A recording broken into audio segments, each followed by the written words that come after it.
제가 목이 좀 안 좋아서 찬송가 한 장만 부르고 바로 말씀 전하도록 하겠습니다.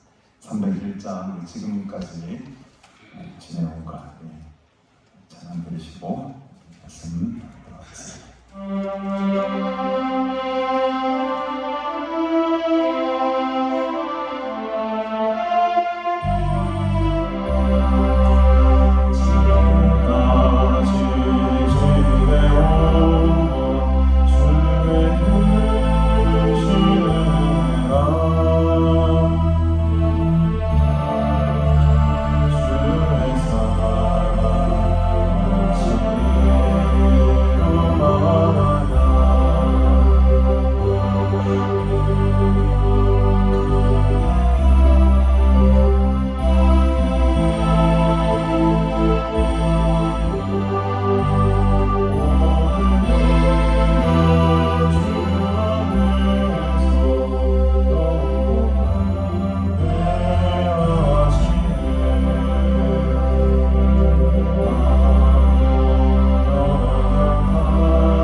열왕기하, 죄송합니다. 열왕기하 4장 1절부터 7절까지.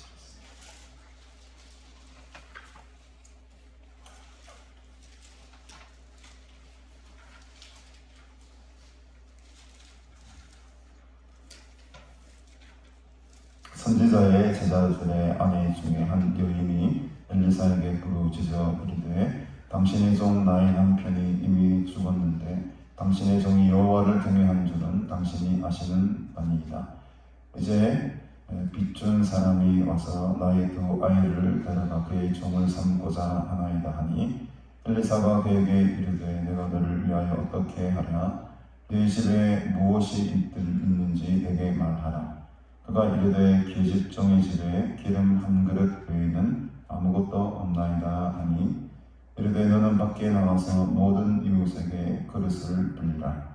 빈 그릇을 빌리되 조금 빌리지 말고 너는 네 두 아들과 함께 들어가서 문을 닫고 그 모든 그릇에 기름을 부어서 차는 대로 옮겨 놓으라 하니라. 여인이 물러가서 그의 두 아들과 함께 문을 닫은 후에 그들은 그릇을 그에게로 가져오고 그는 부었더니 그릇에 다 찬지라. 여인이 아들에게 이르되 또 그릇을 내게로 가져오라 하니 아들이 이르되 다른 그릇이 없나이다 하니 기름이 곧 그쳤더라. 그 여인이 하나님의 사람에게 나아가서 말하니 그가 이르되 너는 가서 기름을 팔아 빚을 갚고 남은 것으로 너와 네 두 아들이 생활하라 하였더라. 아멘. 오늘 이 본문은 참 우리가 자주 듣고 읽고 또 설교한 말씀 중에 하나입니다.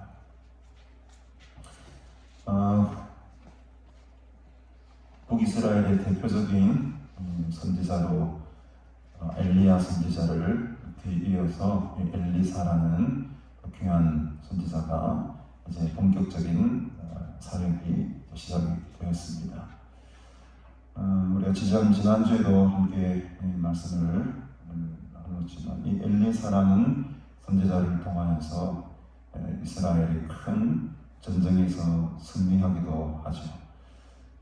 그런 엘리사의 도움으로 전쟁에서 승리하기도 하고 이제는 굉장히 개인적인 어떤 한 가정으로 시선이 이제 돋보기처럼 다 조명이 됩니다.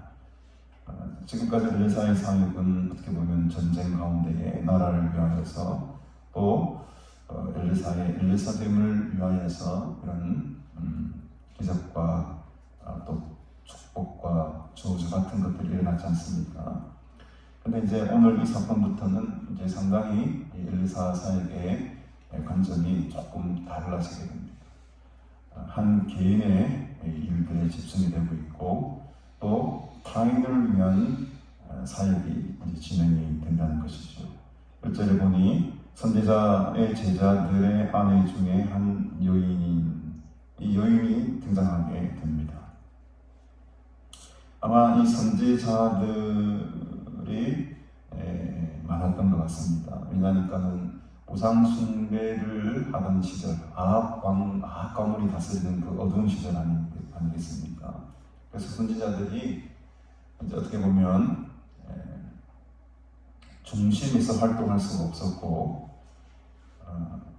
베델이나 길갈이나 여리고나 지방으로 가서 선지자의 교육을 받거나 그렇게 살 수밖에 없었던 그런 상황이었던 거죠. 그러니까 이제 어떻게 보면 중심 세력이 아니고 이제 외부 세력이 되어서 지방에서 이 선지자의 학교들이 군데군데 이제 많았던 것을 우리가 알 수 있습니다. 아마 그 지방 신학교 중에 어떤 선지자의 제자들 중 한 사람의 아내가 지금 엘리사에게 찾아옵니다. 그런데 부르짖어 찾았다. 부르짖어. 목이 왜 이렇게 안 들어요?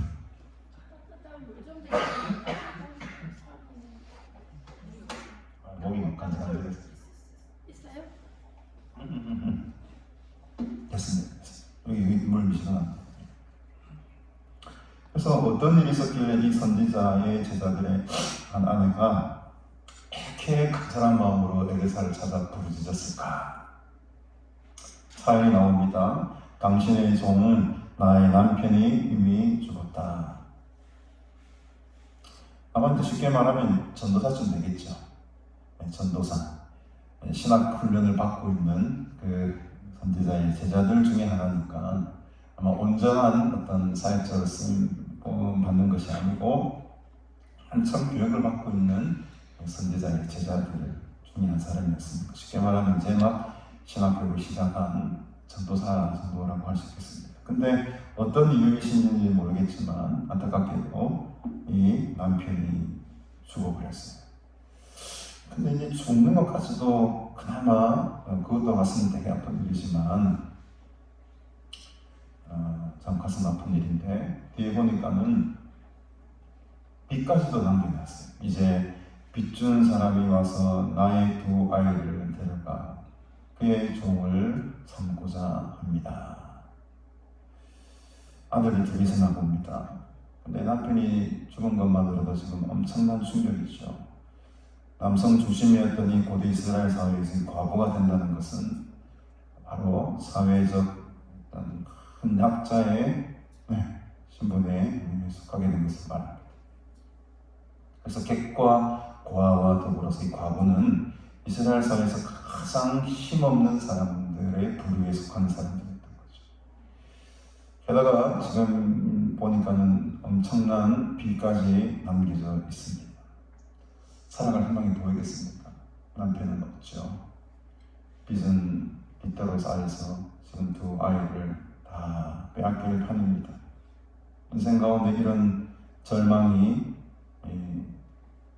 찾아온다면 얼마나 우리 인생이 불행하겠습니까? 엊그제 뉴스 보니까 한 가장이 빚 문제로 자기 아이를 둘을 죽이고 자기 부인도 죽이고 스스로 집에 불을 지며 자기도 죽고 저는 기사 여러분도 그런 기사를 볼 때마다 어떤 마음을 가지십니까? 오늘 이 본문의 여인이 저는 그 가장의 마음이었지 않았을까. 정말 막다른 골목에서 어느 누구 하나 의지할 사람 없고 어느 하나 돈 빌려준 사람 없고 어느 하나 도와줄 사람이 없는 철저하게 고립된 이 상황. 차라리 죽는 게 낫겠죠. 두 아들이 종으로 끌려가는 것보다 차라리 그 모습을 바라보지 않고 두 아들을 죽이고 나도 죽겠다. 저는 그 막다른 골목에 있는 가장들이 왜 아이들을 죽이고 아이들도 차라리 치만 죽지 우리 이런 소리 많이 하지 않습니까? 오죽했으면 아이들을 죽이고 스스로 죽겠는 거죠. 아이들이 앞으로 살아가야 될 인생, 종으로 살아야 될 인생, 노예로 살아야 될 인생, 빚 때문에 살아가야 될 그 인생을 생각하니 못 보게 되는 거죠. 그러니까 너도 죽고 나도 죽자. 이 여인의 막다른 삶의 처지는 곧 오늘 우리들의 삶의 처지와 크게 다를 바가 없습니다.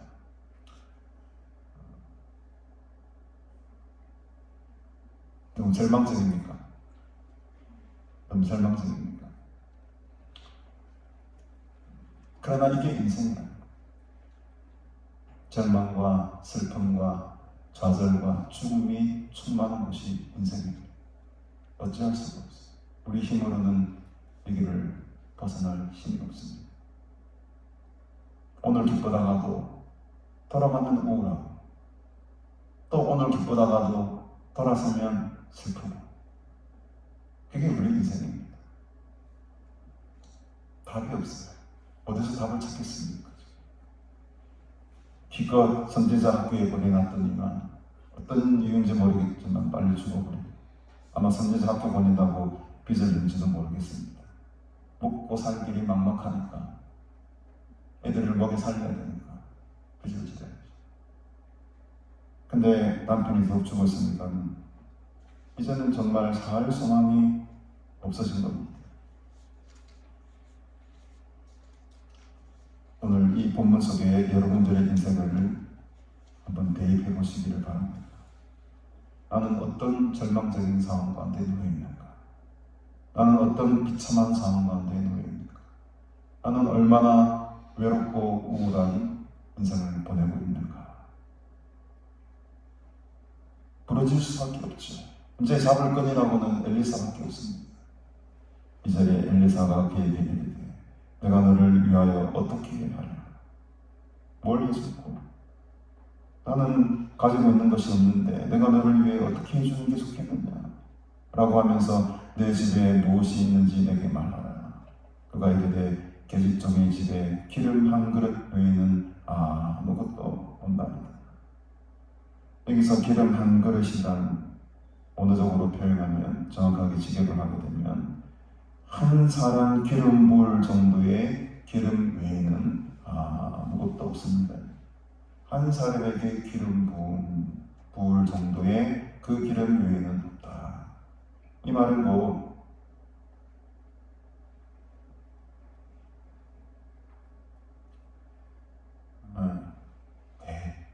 장사 지낼 기름밖에 없다. 내 무덤 들어가기 위해서 장례 치를 마지막 그 비용밖에 없다는 것. 이것마저 없으면은 나는 장사로 치를 수 없습니다. 내 아들을 죽어나가도 장사 치를 돈이 없습니다. 그만 기름은 몸을 씻고 또 특별히 장사를 하는데 준비하는 그런 도구로 쓰임받는 것이었기 때문에 이 언어적 의미는 한 사람의 머리 위에 기름 부을 수밖에 없는 양밖에 없다. 죽기 위한 준비를 할 만큼밖에 그 한 그릇밖에 남아있어. 내가 이제 요거 딱 쓰면 죽어야 된다 이 말이야. 요거만 쓰면 나는 죽어야 된다. 이 절벽까지 몰려지게 된 게 지금 이 여인의 인생의 상황입니다. 우리 중에 어느 누구도 이 절벽으로 내몰지 말라는 법 아무도 없어요. 저도 그렇고 여러분들도 그렇고 어떤 순간에 닥치면 이런 절벽 끝에 서 있을 만한 상황이 우리 인생 가운데 찾아왔을지도 모르겠고 앞으로 찾아올지도 모릅니다. 한 그릇 위에 내가 가슴 깁니다. 그때 엘리사가 이렇게 말을 합니다. 3절에 보니 너는 밖에 나가서 모든 이웃에게 그릇을 빌리라. 빈 그릇을 빌리되 조금 빌리지 말고 너는 네 두 아들과 함께 들어가서 문을 닫고 그 모든 그릇에 기름을 부어라. 할 수 없는 이야기를 합니다. 빈 그릇을 빌려오라 합니다. 아마 빈 그릇조차도 빌려오기 힘든 처지였을지도 모릅니다. 그릇도 귀한 거지 않습니까? 그 시절 어느 누가 저 여인에게 그릇을 빌려주겠습니까? 그래도 엘리사가 하는 대로 할 수밖에 없죠. 막다른 골목에 있으니까 어떻게 하겠습니까? 시키는 대로 해야죠. 그래서 수치와 모멸감을 무릅쓰고 이웃을 찾아다니면서 그릇을 빌립니다. 그 여인의 그릇을 빌리는 모습을 보면 마음이 정말 짠합니다. 식량을 빌리는 것도 아니고 양식을 빌리는 것도 아니고 물을 달라는 것도 아니고 밀가루를 달라는 것도 아니고 빵을 달라는 것도 아니고 빈 그릇을 달라는 미친 여자 아닌가. 그런 수모, 그런 욕, 그런 오해, 말할 수 없는 자존심 상하는 저는 못 빌릴 것 같아요. 차라리 그냥 죽으면 죽을지 쪽팔려서 그냥 빈 그릇을 빌려달라고 막 집을 문 두드릴 만한 자신감이 없습니다. 빈 그릇을 빌려주세요. 근데 엘리사가 말을 하죠. 조금 빌리지 마라. 이 말은 뭡니까? 반대로 말하면 닥치는 대로 큰 그릇이든 작은 그릇이든 있는 대로 그 그릇을 가서 빌려와라.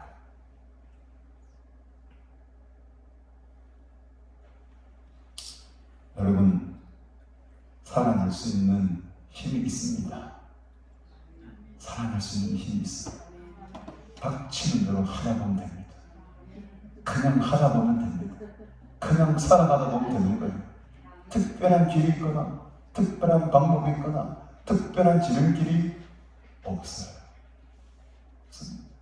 그냥 주어진 대로 말씀대로 순종하며 닥치는 대로 살아가다 보면 살 길이 열리는 겁니다. 무슨 얼굴에 무슨 자존심이 있습니까? 체면이 있습니까?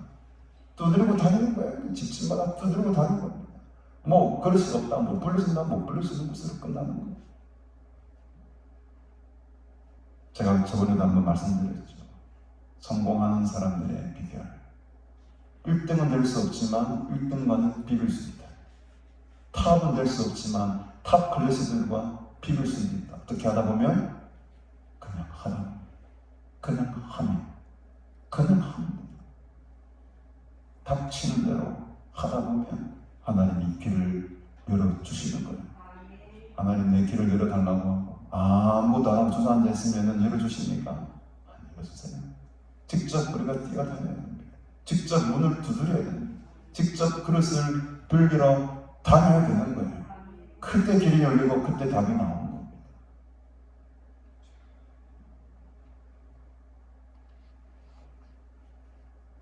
두 아들과 함께 문을 닫고 들어갑니다. 놀라운 일이 펼쳐지죠. 5절에 보니 여인이 물러가서 그의 두 아들과 함께 문을 닫은 후에 그들은 그릇을 그에게로 가져오고 그는 부었더니 그릇에 다 찼다고 합니다. 여러분 믿으십니까? 이 기적적인 사건이 여러분 믿어지십니까? 믿어지는 은혜가 있어야 됩니다. 세상 사람들에게 이 본문을 비춰주십시오. 모르고사 가서 무슨 이런 어마어마한 이야기를 하고 말도 안 되는 소리 하지 마라. 그러나 오늘 우리는 이 성령의 기사를 하나님께서 사신 일로 믿습니다. 이게 믿음의 그릇입니다. 오늘의 말씀에서는 믿음의 그릇입니다. 저는 믿습니다. 이 빈 그릇들 가운데에 하나님께서 부어주시는 그 기름으로 충만 넘치도록 하나님께서 이 가정에 복을 주셨다는 것은 확신합니다. 기름을 얼마나 많이 부어주셨는가, 얼마나 많이 부어주셨는가. 다른 그릇이 없을 정도로, 다른 그릇이 없을 정도로 가지고 온 모든 크고 작은 그릇에 기름이 한가득씩 차고 넘쳤던 거죠. 재밌었을 것 같아요. 엄마와 아들 둘이 너무너무 재밌어요. 신기하게도 부으면 또 나오네, 부으면 또 나오네, 부으면 또 나오네. 우리 가난시안간이 이런 영적인 셈이 되기를 바랍니다. 부으면 하나님의 은혜가 솟아나오고 또 부으면 하나님의 은혜가 솟아나오고 계속해서 이 하나님의 은혜와 하나님의 말씀의 능력이 끊임없이 솟아나는 아름다운 기도의 동산이 되기를 주님의 이름으로 축복합니다. 실제로 보니 그 여인이 하나님의 사람에게 나아갑니다. 그가 이르되 너는 가서 기름을 팔아 빚을 받고 남은 것으로 너와 네 두 아들이 생활하라. 좀 중요한 포인트가 있습니다. 이 여인이 내 같았으면 온 그릇에 기름이 찼으니까 이건 이제 누구 거다? 이건 내 거다. 내 맘대로 뜯었나? 이제 살았다. 기대를 보이면서 이제. 그러나 이 여인이 지금 어떻게 합니까? 누구에게로 나가죠? 하나님의 사람에게로 나아가. 내가 받은 것, 이것 내 것이 아니다. 내가 받은 은혜, 내가 잘해서 받은 게 아니라는 것. 내가 지금까지 누려왔던 이 큰 복들, 내가 잘해서 받은 게 아니라는 것을 인정하는 것입니다. 이것의 주인은 하나님. 이렇게 은혜를 베풀어 주신 것은 당신 엘리사 선지자를 통해서 받은 것이니 이것의 주권은 당신에게 있습니다. 이 기름의 주인은 당신. 얼마나 아름다운 모습입니까? 여러분, 내가 누리고 내가 받은 것, 내가 이루어낸 것이 아닙니다. 하나님께서 채워주신 것입니다. 하나님께서 우리의 믿음의 그릇만큼 채워주신 복입니다. 절대로 이것을 내 것이라고 생각하지 마십시오. 이순환도 마찬가지입니다. 제게 하는, 직원들께 하는, 성도들께 하는, 이것은 하나님의 것입니다. 하나님의 질서대로 움직이는 것입니다. 여기서 내가 주인인 척, 내가 왕인 척, 하나님이 가만 안 있으세요. 이 여인은 하나님의 사람에게로 나아가서 내가 받은 이 물질의 복들, 이 기름의 복들을 어떻게 해야 되겠습니까? 묻습니다. 여러분, 하나님께 물으시기를 바랍니다. 단돈 10만원, 100만원을 쓰더라도 이 돈을 내가 어떻게 써야 되겠습니까? 하나님의 나라를 위해서 내가 어떤 식으로 주님께 드리는 것을 하나님께서 가장 기뻐하시겠습니까? 내 몸을, 내 시간을, 내 삶을 어떻게 하나님 앞에 드리는 것이 하나님이 가장 기뻐하시는 일이십니다. 항상 그래야 됩니다.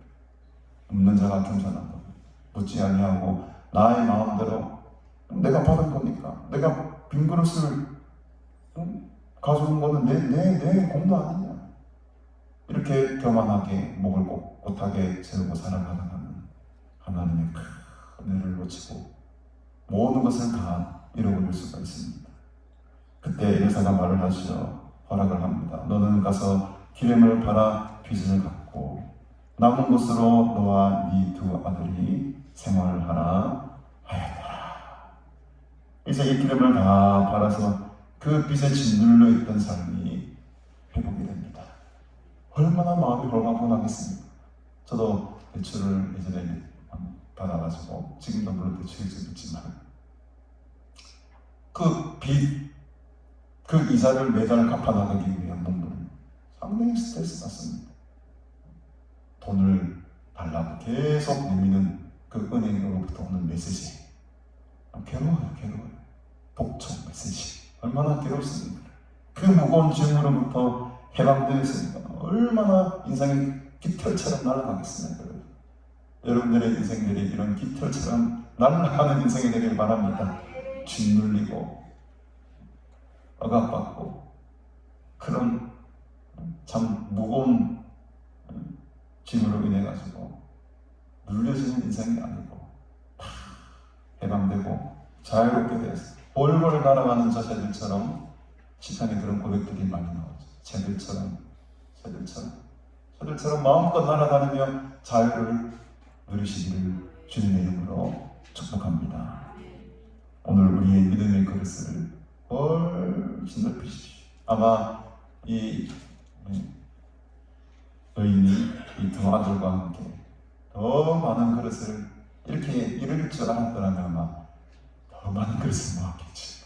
밤새도록 막 야근하면서 막 이 집 저 집 막 쫓아다니면서 온갖 속 같은 거만 이런 거 막 다 온갖 끌어 모았을 거예요. 근데 이걸 몰랐던 게 좀 아쉽긴 하지만 우리들의 믿음의 그릇을 넓혀야 된다는 거죠. 우리들의 믿음의 그릇만큼 하나님께서 채워주시고 부어주시는 줄로 믿습니다.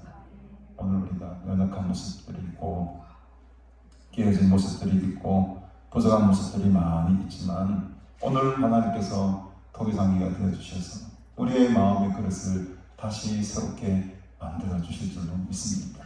오늘보다는 내일의 믿음이 좀 더 커야 되잖아요. 오늘보다는 내일의 믿음의 그릇이 더 커야 되지 않겠습니까?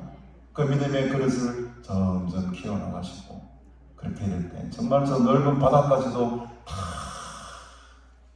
모여올 수 있는 라운 믿음의 큰 그릇들을 가지신 여러분들이 다 되시기를 주님의 이름으로 축복합니다.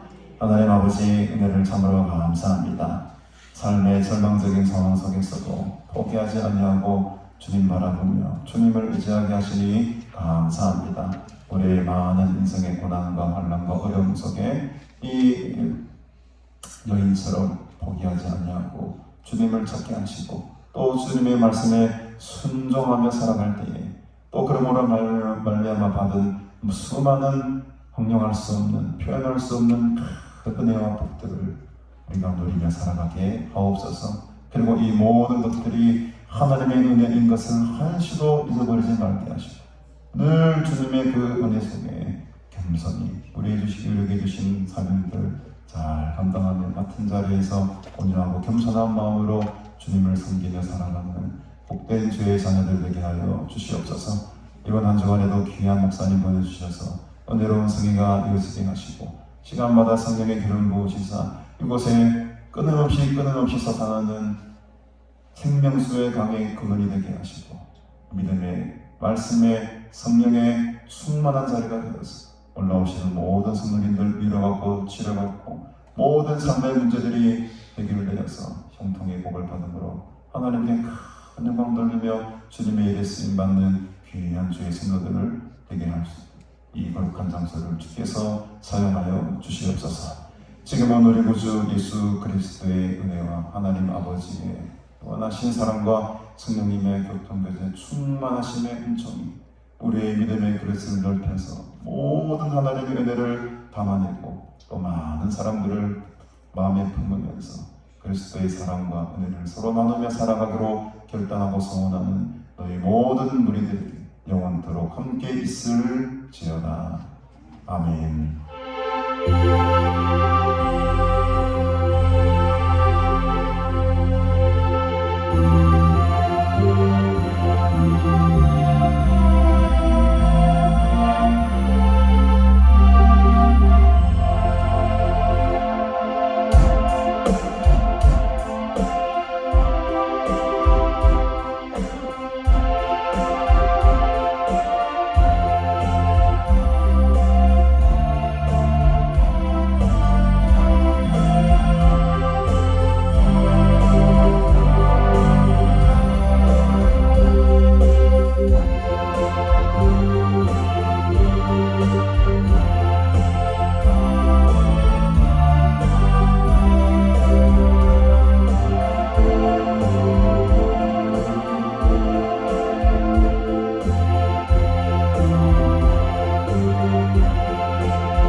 주